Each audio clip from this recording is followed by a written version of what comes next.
And today, as we take a look at our achievements, there is a sense of pride, but also a realization of the miles we need to walk for achieving the different shades of independence. The past can give us context and inspiration, but it is only in the present that we can sow the seeds of a better future. So I made a video many months ago about how Indian influencers were wrong about India. I have a problem with the way Indian influencers are doing things. About how Indian influencers were milking the past for views, but didn't actually know what India was about. And that video and that report went sort of viral. And at least I gave India the message of what the country is like. But today, I have my hands on a brand new report by the same venture capital firm, Bloom Ventures. And you see this country that we live in, India. What is India? Is it a border? Is it a government? Is it the people? None of those things. India is a story. It's a story we all believe. And it's a story that's composed of many parts. Venture capital firms have invested their money in the story of India. Founders have invested their time in the story of India. And creators have invested their soul in the story of India. But this report contains something called a narrative violation. A narrative violation means there used to be a story, but that story is wrong. In today's video, through data and stories, I am going to show you how in just a period of 1 year, India has changed. What I used to believe as an entrepreneur about India has become better because of this report. It's a very complicated report, and if you are an entrepreneur or ever want to be an entrepreneur, whether it be selling popcorn at the cinema or building the next Oyo, I want you to watch this video carefully, because as I tell you, you will see the Doglapan of India come out into the limelight. This is the Indus Valley Report, Part 2. Good?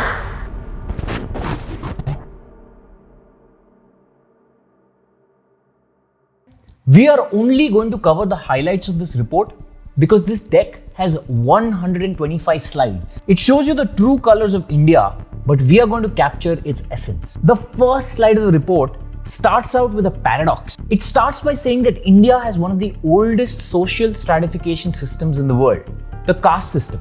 Very, very, very old. But India is also adopting the most recent technology in the form of blockchain. And both those worlds have combined. 65,000 caste certificates have been issued on the Polygon blockchain. What a collision of worlds. One, an ancient India that has been around for millennia, and another, a company that is on the edge of technology colliding.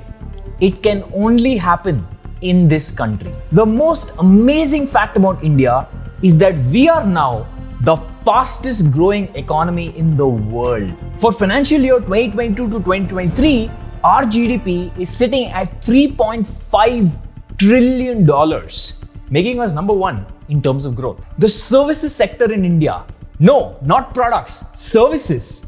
People sitting and working at TCS and Accenture and companies like that contributes to more than 50% of our GDP. The crown jewel is the IT and BPM sectors that contributes to over 80% of exports. It directly employs about 5 million people and indirectly supports 12 million people. So next time you see somebody in the comments saying, "Yeah, don't learn coding, it's not important," I just want to tell you how much of our GDP and exports relies on coding. In fact, I believe in it so much now, I made an investment in a friend's company who are planning to solve this coding problem by actually picking up these students, teaching them, giving them jobs, helping them ship their services abroad. No, this part is not promoted. It's just how much I believe in that concept and how much it actually contributes to our GDP. Next, I want to run through some macro factors. 1,96,000 is our per capita income. This is actually far behind China. Even though we say India is better than China, this, that, China's per capita income is still close to $13,000. We have a 1.4 billion population scheduled to take over China and become the world's largest population this year. The cool thing is that China's average age is 38, our average age is 28, which means we have 10 years of potential power more to make something miraculous happen. While the world's inflation is sitting at 8.8%, our inflation is 6.8%, which means we're doing fairly healthy in a bad economic climate. Our equity market cap is $3.5 trillion, which is the 5th highest in the world. And almost everyone in India is an entrepreneur. No, not the kind of entrepreneur raising hundreds of millions and building the next food delivery app. These are small and medium enterprises, sometimes sole proprietorships. In the US, there are 1 million retail stores. In India, we have 12 million retail stores, which is 12 million entrepreneurs, 65 million small and medium enterprises, of whom 70% are sole proprietors. Our formal organized workforce is just 10% of the population. This is why when I say AI is coming and many jobs are going to go and only the top 1 or 2% is going to be employed, when I say that, a lot of people look at me and say, how can 1% being employed support the entire population? Well, it's not that the rest are going to be unemployed. Many of them are going to be unemployed, yes, but many are going to start their own thing. And it's already like that today.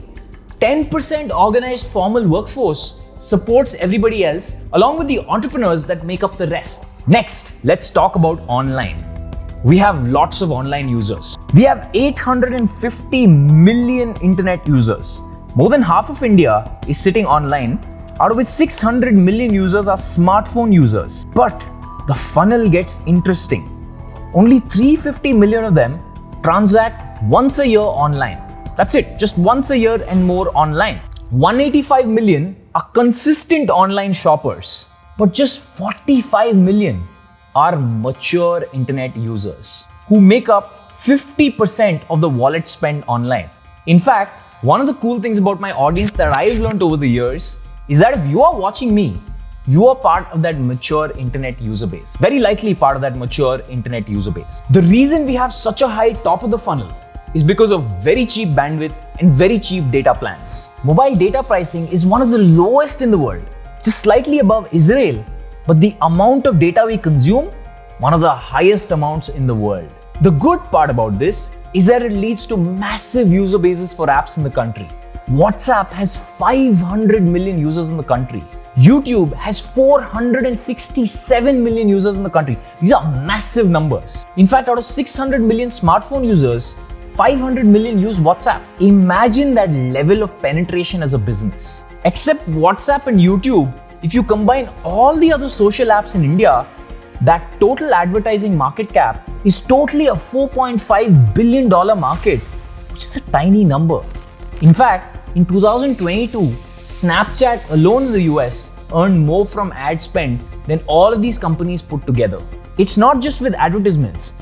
Anything that is consumer in India have much smaller numbers than we imagined. For example, there are only 37 million unique mutual fund investors in the country.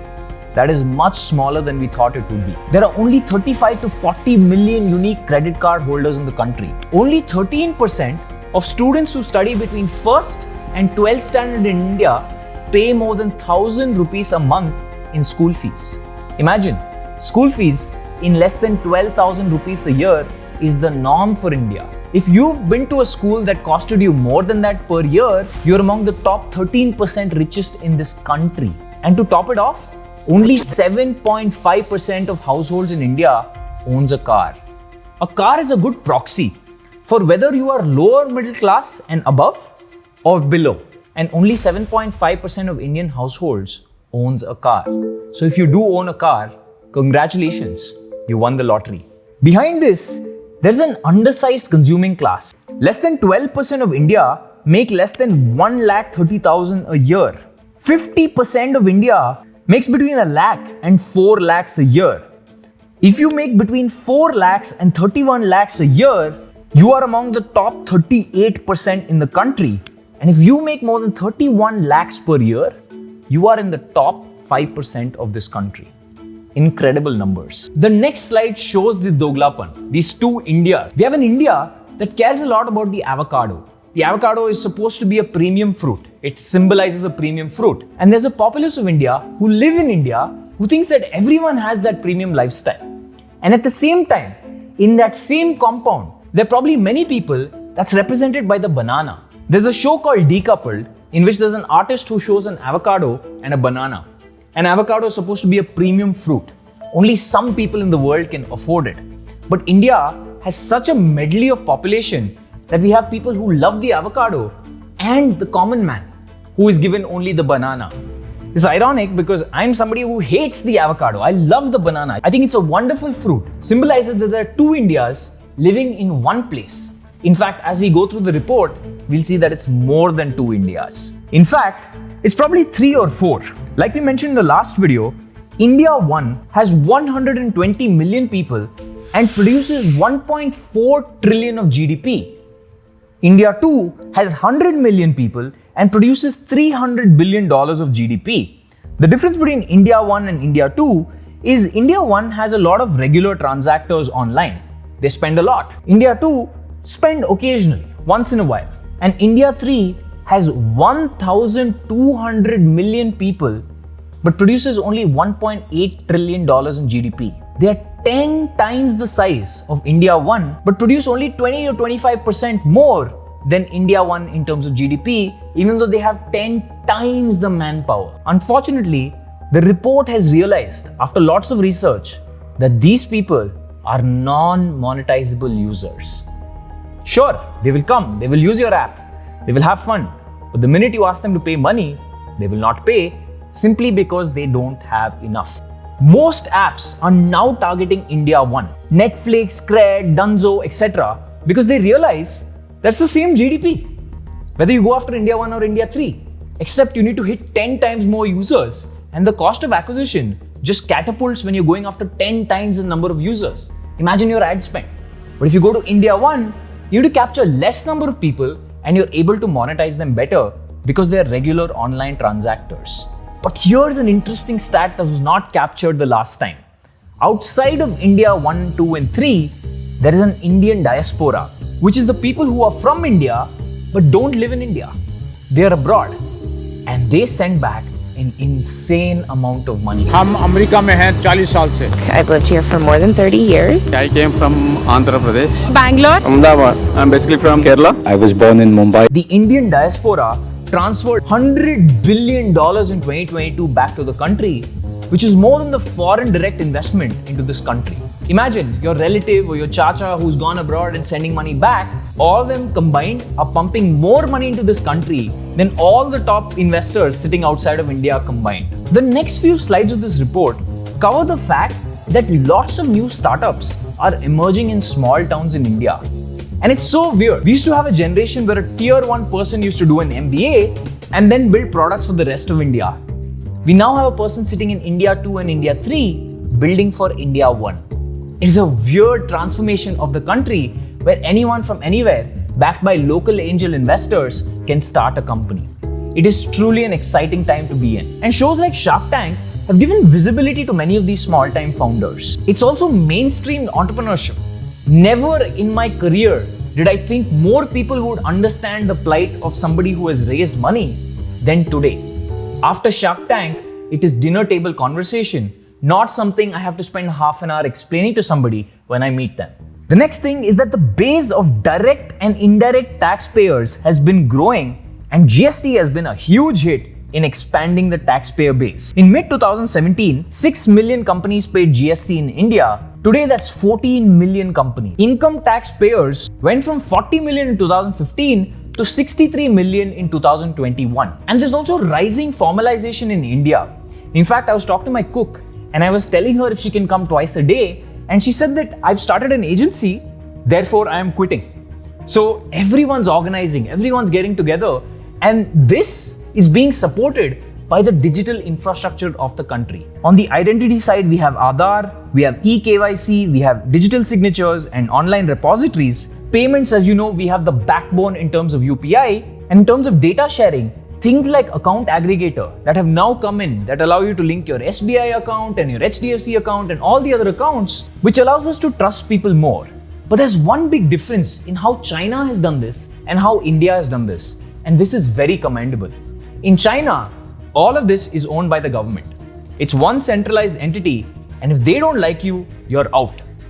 But in India, this power was handed over to the private companies like PhonePe and Paytm. The advantage with this is if Paytm treats you badly, you can always go to PhonePe. And if PhonePe treats you badly, you can always go to the others. It reminded me of my college. When I was in Manipal in college, there was only one internet service provider, which was BSNL. And trust me, they treated everybody badly until competition stepped in, which is a good thing for the market. UPI payments have been going berserk. From 585,000 crores in 2018, it is now 12.5 million crores in 2022. In fact, UPI payments to merchants are now bigger than debit cards and credit cards combined. What a crazy story for UPI. And just like UPI, India is also bringing in ONDC, which allows any vendor to have the infrastructure that Amazon and Flipkart provide their vendors without being pushed around by Amazon and Flipkart. Amazon plays favorites. They have 2 or 3 companies that they keep pushing to the top. They build their own brands if a particular company is working well because they have data access. ONDC democratizes that. Manufacturing has also been going crazy in the country because of 4 reasons. The first one is friendshoring. And I love the use of the word because these people are VCs, right? They're venture capitalists. They have to be careful about what they put in the deck. But I don't have to be careful. What they mean is India and the US are political allies. US and China have been having trade war tensions, and India is taking advantage of this. In fact, companies like Apple now have a China plus one strategy where they're saying, we don't want to be too dependent on China, let's also get India as a partner. In fact, this year, 6% of iPhone manufacturing happened in India. This is a stark difference to 0 many years ago, but the rest is still in China, and I feel that number is slowly going to shift towards India over the next few years. The second thing is government incentives. Government is spurring manufacturing growth via the PLI or the Production Linked Incentive Policy. This was originally introduced by the IT Ministry, and as we know, IT has boomed. Incentives of 4 to 6% of production costs were given. Basis positive results, the policy has now spread to 14 sectors with an expected investment outlay of $25 billion. The policy aims to create national manufacturing champions, 60 lakh jobs, and production worth $375 billion over the next 5 years. And one of the reasons why manufacturing is going crazy in India is because it's actually cheap to manufacture things in India from a labor cost perspective. We have one of the lowest labor costs in the world. If you compare us to Singapore, it costs you about $160 per month to get a laborer in India. That same laborer will cost you nearly $5,000 in Singapore. And this is not a bad thing. It doesn't mean we're underpaying these people. It means that the cost of living in India is so low that these people still have the same type of lifestyle as a person in Singapore making that kind of money. It's like rental prices for a 1 BHK in New York now cost 50 to 60 lakhs per year. That's because they are also making that kind of money. So their lifestyle adjusted to the amount of money they're making is pretty much the same. This low labor cost for a business when they're deciding to outsource to Singapore or to India, it makes us an obvious choice. We're the cheaper choice. And as more and more deals come here, we can slowly increase prices. And finally, lots of capital expenditure is going in India that also seems to be returning. In fact, the capital cycle is turning, which makes it a good time to be manufacturing in India right now. Let's talk about narratives. There are 3 very important articles and magazine covers put on this slide. It's India's decade. Every week I go online, there's somebody on Twitter saying, it's India's decade. India is going to be the future. Now there's one of 2 things. Either these American influencers and influencers across the world are doing this to farm engagement, or they're doing it because they genuinely care about India. The cool part is, it doesn't matter. Because like I told you, countries are stories. They're very powerful stories. And when people can hype up a country, whether they're outside or inside doesn't matter, that delusion can sometimes become real. Every great company you hear today once started as an idea, as a story that enough people believed in. And if too many people believe in it, then that story rises by itself, because you have to take the money that comes out of the story and invest it in things like manufacturing that India has clearly shown it can do. But we have been here before. Every 10 years, there's a magazine cover that says, this is India's year. India will outpace China. Every year this happens. These are optimistic people. It's a political narrative. It's a story about India. You want to make it sound good. You don't want to be a pessimist. What's different this time is 3 specific things. First is that we are improving public physical infra and digital infra. Things like UPI truly make India a treat to transact in, versus places like Dubai, where are struggling to pay for the simplest of things. UPI has made payments frictionless and has increased the total number of peer-to-peer transactions in the country simply because of how easy it is. Same with physical infra. The more you invest in manufacturing, the better roads you have. And the best proxy for this is what is your highway length. You can tell how a country is spending its money based on the length of highway.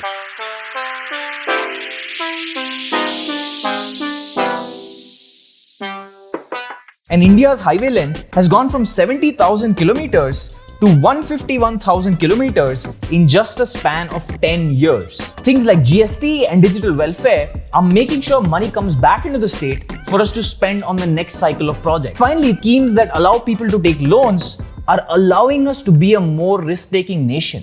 We used to always be very risk-averse, whereas China and the US are very risk-taking. The individuals there are risk-taking because the government supports it. That is coming to India. The new industrial policy, for example, has been proposed for the first time after 1991, and it aims to boost access to finance for rapid industrial growth. All of this has led back to the central theme, which has made India the fastest growing major economy in the world today. Like we've learned, manufacturing is getting better, exports and software are getting better, and this is leading to a lot more consumers having a lot more liquid cash in their hands.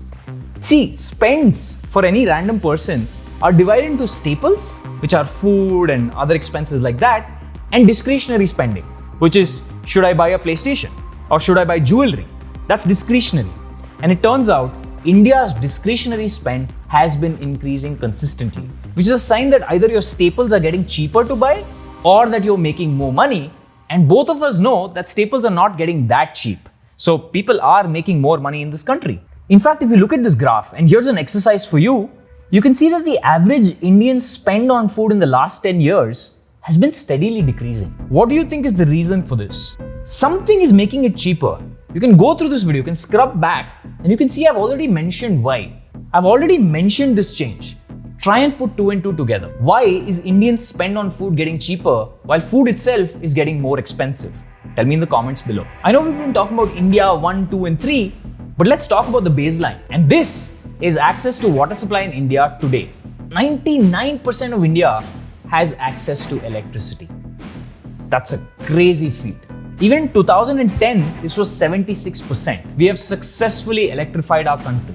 But I promised you a narrative violation. The story is too good to be true. There's a lot of good parts in this story. So what's the catch? Why isn't more capital flowing here? Why is everything slowed down? Well, because there is a violation in the story. A violation that we've already touched upon to a certain extent. 3 main reasons. The first one is the target addressable market. The number of people you can actually reach and sell your products to is not as large as we once thought. Outside of the top 30 million households in the country, there is a steep drop in the propensity for that person to pay. People just don't shell out money beyond the top 30 million households in the country. There is a brutal power law, which means that even though we have so many people, a small handful do all the spending. And you might not immediately realize why. You might think, well, a very rich person is not going to eat that different of a food from a poor person. Maybe that's twice the price or thrice the price. How can it be so different? Well, it's because of business. If you're very rich and you own businesses, those businesses will hire people, those businesses will spend on things, and many rich people own multiple businesses. So through their entities, they're hiring thousands of people and spending across many of those people. So their spends and their contribution to GDP is not 1 or 2 or 3 times somebody who doesn't have money. It's thousands, even millions of times in some cases, which means there is a power law.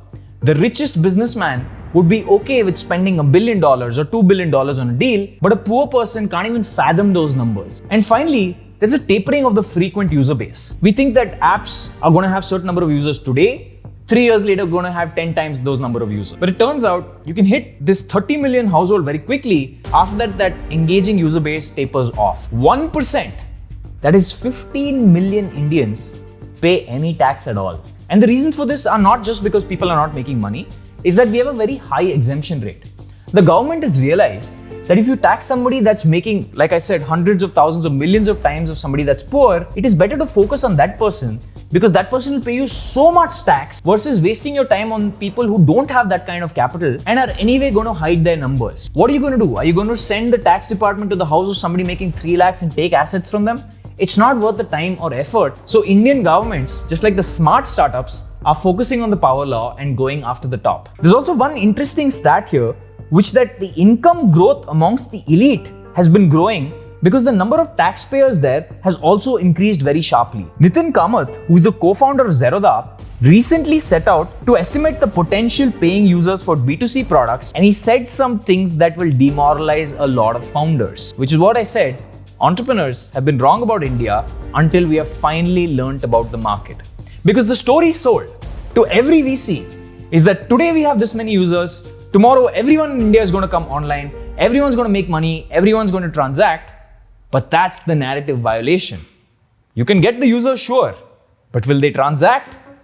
Unlikely. Nitin Kamath says that the Indian market for B2C tech businesses in terms of users is probably 15 crores at max. He says that with fintech as a reference, some data is available. So he says that when people say India has 140 crore people and only 9 crore demat accounts, he says that but not all of these are unique. The unique count is 6 crores. Many people have multiple accounts. Out of this, active demats with holdings above 10,000 rupees is just 3 crores. And this agrees with the mutual fund numbers. There are about 3.5 crore unique mutual fund holders in the country. Despite things like MF Sahi, which is this crazy campaign that was run, despite all of that, just 3.5 crore people. And he says that this could go to 15 crores max, but that's the upper ceiling. 3 crores is what you can actually hit. This is a much smaller number than most investors agreed to.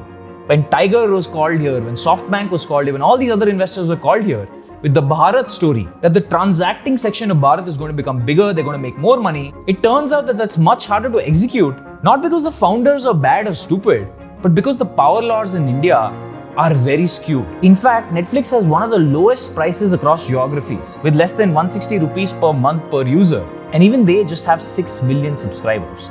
6 million is a small amount for the amount of money that Netflix has spent in India. And household goods ownership stats mirror online paying user stats. In fact, only 16% of households in India own all three of TV, AC and washing machine. Look around you, you don't have to own the house. Even if you rent a house, if you have these three things, you are in the top 16% of this massive country. And I'll tell you how strong this India Alpha power law is. It is so strong that on Zomato, 5% of the user base makes up 33% of all orders placed. That is a massive amount for just 5% to cover. In fact, a product manager at Swiggy once told me that their app kept going in the background. And he said it would go in the background, come back, go in the background, come back. And later on they found out what was happening is that the person, the buyer, was opening Swiggy, then checking the price of that same restaurant for the same product on Zomato, and then Swiggy and Zomato and Swiggy and Zomato and back. And that's why the app was going in the background. And this is for a product that's 30 to 40 rupees. Can you imagine? India is very price conscious beyond that India One segment. They're very price conscious beyond that. On UPI, which is Google Pay, Paytm, PhonePe, 6.5% of users are responsible for 44% of transactions. Nearly half of all transactions on UPI are made by just 6.5% of users. Tiny number. 1% of Indians account for nearly half the flights taken in this country. 1% of Indians. Nearly half the flights. Can you imagine that math? And 1% of Indians take home 22% of India's income. And it seems we are nearing the limit of the paying potential of this country for now. In fact, all the revenue potential in e-commerce, it's starting to hit a plateau. Much of the newer growth is going to come from rural households, which is India 2 and India 3, mostly India 3, who don't have that higher paying potential. So even if they will buy smaller ticket items. They will buy products worth 100 rupees or 50 rupees instead of spending the average 500 rupees. But those 3 steroid shots that made us buff as a country are now waning. The effect is wearing off. It's weakening. And I don't think we are going to find another Geo or a COVID anytime soon that is suddenly going to add new transacting users to apps and businesses out there. I don't think it's going to happen anytime soon. In fact, the estimate of acquiring a new online shopping household is between 5,000 rupees to 12,000 rupees. So for acquiring 30 million new households, that'll be anywhere from 1.8 billion at the lower end to $4.5 billion at the upper end. To acquire 60 million households, it's nearly $10 billion of spend, which is just not worth it because you're not going to make that money back. They don't have the paying potential for that money.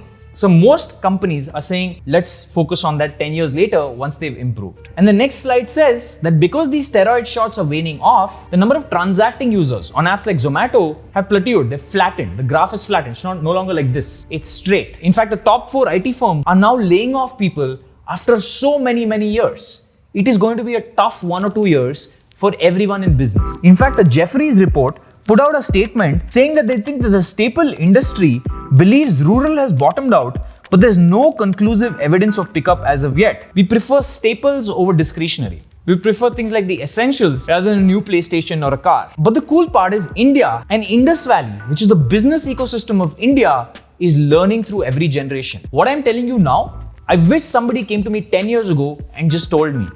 But we didn't have this. I didn't have somebody picking out a report like this and conveying it to me in simple terms. I didn't have Twitter where I could go and see what people are thinking, what people are learning live. We now have that. And we can make the next generation better because we can learn from each other through sites like Twitter, through videos like this on YouTube. This is what is going to push us forward as a business nation. Now, venture capital, which is outside funding, has been a great driver for wealth in companies. Many of the senior talent who's worked there for 3 or 4 years have been able to cash out because when investors come in, they want a certain stake in the company and they're willing to give founders and ex-employees who hold stock a little bit of money at a discount to be able to get those shares at a slightly cheaper price. But that is slowing down. In fact, I'm an entrepreneur. I've been in the ecosystem for about 10 years. And I can tell you that it might be a very risky time to start or even join a startup. Funding is going to be dry over the next 1 or 2 years. Everybody believes that. Investors are not deploying capital because IPOs have slowed down.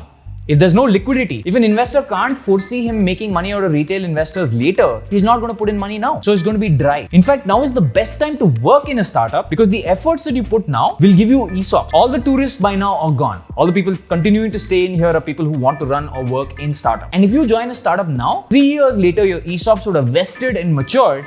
And when the next bull cycle comes, you will be the person getting rich if you make the bet today. However, let me warn you, it is still a risky bet. And all these startups have increased the size of the organic labor pool. In 2017, I started writing a book called Pajama Profit, where I said that the future of India is going to be the gig economy future. People laughed at me. People said remote work, design jobs, gig working, driving a cab for people in the morning and then doing coding at night. No chance. But it turns out that I was right. And this is the best part about social media. And 3 years later, you can see whether you were right or wrong. And with Pajama Profit, I was right. Gig work in India has gone from 1.4 million people to nearly 4 million people. It's been up and to the right. More people are doing 2, 3, 4 gigs a day. And I think that is the future. We call it moonlighting. Everyone has multiple interests. We have all these computing tools. We don't need to put an extreme amount of manual labor in what we're doing anymore to produce output. So if we have free time per day, why not use it to make a little bit of extra income, which is what people are waking up to in the country. And startups have become much more visible. Like with the IPL, lots of startups have sponsored the IPL and they're doing it to build trust. I've said this before, but India is an under-branded nation.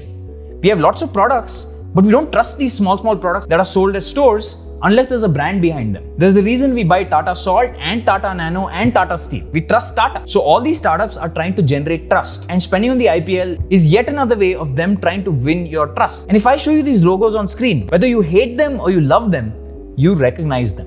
And that's all they are playing for, to be recognized so that they can build more products for you in the future. And it seems like the best companies to come out of the country are the ones that take advantage of some inflection point. For example, when Aadhaar came out, lots of businesses became successful out of it. Zerodha was actually a huge beneficiary of Aadhaar. UPI gave Paytm and PhonePe a big boost to the point where something like Paytm now has many more users than something like ICICI Bank. And 2022 was a great year for electric vehicles. So if you're working in electric vehicles, continue working at it because we have crossed 1 million sales of electric vehicles last year. Just look at this graph. And the other half, that is online, has a very interesting dynamic. 10% of Nykaa's revenue comes from online ads that they show on their platform. It's the same with Flipkart and Amazon. It turns out that most people are sitting on these platforms, these e-commerce platforms, and just scrolling. And somebody's paying to show an ad of a lipstick. And it turns out that is more relevant than you getting an ad for lipstick on a WhatsApp or any random platform where there's no connection to what you're doing. So e-commerce companies are also becoming advertisement platforms. So it turns out where people are ready to do commerce, it's a good place for you to run ads. And I also think that's going to happen in video. In fact, 10% of content consumed in India right now is short form video content, which is now contributing to 1% of digital ad spends, and that's only going to increase. The next slide has a tweet by Kunal Shah. There's a quote tweet by this dude called Varun Maya that shows the interesting part about Clubhouse. See, all these apps in the US, they raise money, and obviously they have consumers, and obviously they have users, and some percentage of those users can be monetized. But then they go to those investors and say, now we are expanding to India. It's the same scene with Netflix. They say, we're going to expand to India, all these users are going to join us. Our daily active users and weekly active users and monthly active users are going to explode. And therefore, we're going to make so much money. And what this deck has taught us, it's very easy to get those users, but it is very hard to monetize them. India is called the DAU farm of the world, which is daily active user farm of the world, for a reason. You get lots of users, they simply don't pay. In fact, one of the ways to make users pay is through gaming. And here's a very important thing for you to note. When VCs talk about gaming, they're usually talking about real money gaming. It's either gambling, gifting, things like that. It's not Valorant. They're not talking about Valorant or Age of Empires, right? So it's a different form of gaming. And this seems to make a lot of money. In fact, I know a very popular fantasy sports app that says that we are here for the love of sport and cricket and whatnot, but 99% of their revenue comes from rummy and poker. It seems like one interesting way to monetize the Indian audience.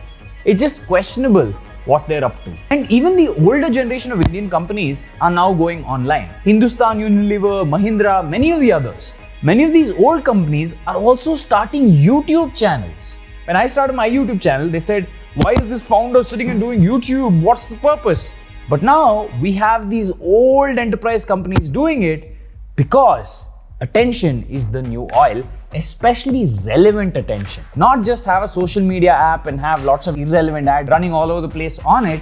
It is relevance. If you start a channel for gardening, then you can sell gardening things. It's just obvious. And all of these old school companies are going online because they realize it's a very powerful acquisition channel. And all of the e-commerce players that are still making money through ad revenue, like I said, 10% of Nykaa's revenue comes from their ad revenue.